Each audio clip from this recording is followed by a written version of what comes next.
So we're back in the backyard here. Hey, so if you sit here at this table here, you view this beautiful large canopy tree. Do you know the name of these trees? I don't know. Please write in the comment section below if Anyway, you know. So it's about due to burst, and these little pink and red flowers, fuzzy flowers come out. It's quite beautiful. Is this the silver tree they're saying? In But, Philippines we call it ipil-ipil.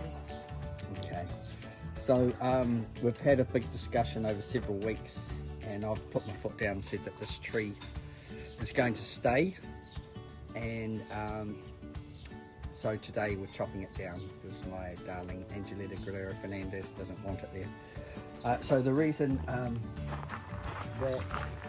she wants it felled is so we can get more sun on this little grapevine that we planted last year, and the hopes are this grapevine will grow up around the arch.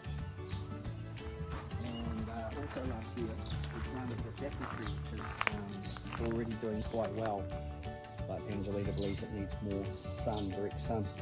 But as you can see, it's already fruiting an apple there.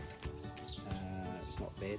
It's actually a Cox Orange Pippin dwarf apple tree. So not sure how tall that will get.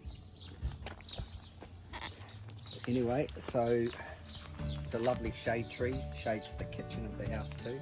It's a lot bigger than what you actually think.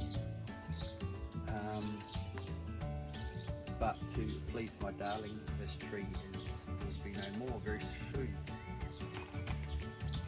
I'll get back to you and show you what that looks like.